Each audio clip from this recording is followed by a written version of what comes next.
Bonjour tout le monde, je remercie tout d'abord la Société marocaine des spécialistes des endovasculaires de nous avoir donné l'occasion d'être parmi vous et vous présenter notre intitulé Les recanalisations longues fémoropoplitées, lésions TASC-D.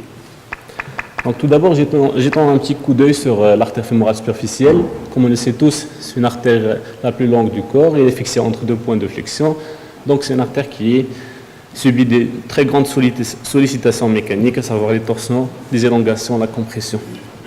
Les lésions rencontrées dans cette artère sont des lésions souvent très longues et très calcifiées, et on a une obligation de résultat pour éviter le drame d'amputation et donc le sauvetage de membres. Les recommandations dans les lésions TASC-D sont claires. C'est la chirurgie qui est le gold standard pour le traitement de ce type de lésions. Néanmoins, avec le développement des nouvelles technologies et techniques endovasculaires, donc notamment les cathéters de recanalisation, les cathéters de réentrée, les types de guides et les ballons actifs et les stents actifs, donc font qu'il y a une amélioration du franchissement et de la perméabilité ultérieure des lésions traitées par voie endovasculaire. Notamment les techniques dont on dispose, c'est les recanalisations intimales, les systèmes de rentrée et les voies rétrogrades vont dans le même sens. Donc nous avons réalisé une étude rétrospective dans notre service entre 2016 et 2018 pour évaluer l'efficacité du traitement endovasculaire dans les lésions TASC-D à travers l'étude de la perméabilité primaire et secondaire sur un an. Donc on avait un échantillon de 187 patients qui présentaient des lésions TASC-D.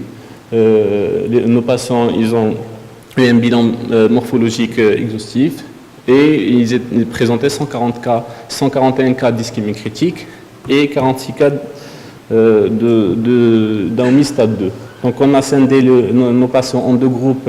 Le premier groupe traité par voie endovasculaire qui présentait 99 patients et le deuxième groupe 88 patients traités par chirurgie.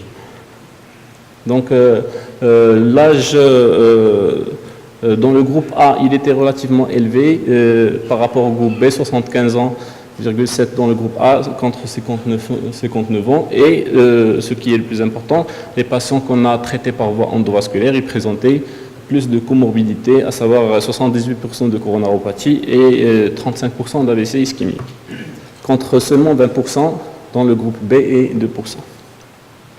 Donc on avait une perméabilité primaire à un an de 75% dans le groupe A, contre 78% de groupe B, et secondaire de 79% dans le groupe A contre 81% de groupe B, pour une durée d'hospitalisation de 1 à 2 jours pour le groupe endovasculaire et 3 à 7 jours pour le groupe chirurgie.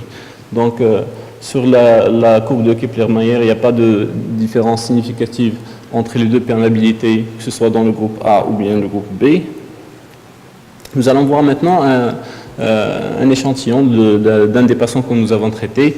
C'est un patient de 63 ans qui était diabétique depuis 26 ans, hypertendu, dyslipidémique, ayant subi une chirurgie carotidienne, une angioplastie de l'IVA circonflexe, qui présentait une ischémie critique du membre inférieur droit. Et au cours de son hospitalisation, il a fait un syndrome coronarien ST+, qui a été revascularisé. Donc sur l'artérographie, donc on voit qu'il y a une occlusion totale de la fémorale superficielle depuis son origine, et une réperméabilisation via des collatérales plus distales de la tibiale antérieure qui est légèrement réperméabilisée par les collatérales. Donc après franchissement de la lésion par un guide hydrophile, donc on a pu franchir toute la lésion de l'occlusion de la fémorale superficielle. Et on a mis un premier stent long au niveau de la partie distale de la fémorale superficielle.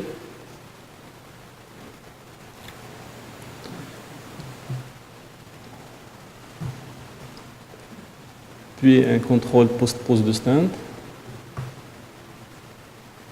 qui montre que la tibiale antérieure a été reperméabilisée, et on a posé un deuxième stent à l'origine de la fémorale superficielle, pouvoir recanaliser toute l'artère.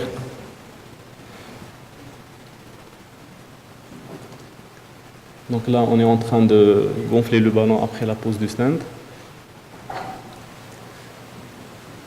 Et comme vous allez le voir, la recanalisation, toute l'artère fémorale superficielle a été recanalisée avec une reperméabilisation de l'artère tibiale antérieure qui était déjà perméable jusqu'en distalité.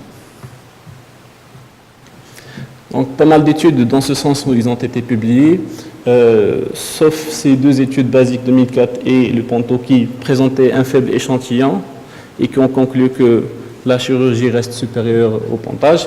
Le reste des études qui ont été déjà publiées ont montré qu'il n'y a pas de vraie différence significative entre le traitement endovasculaire pour les lésions TASC D et le traitement chirurgical.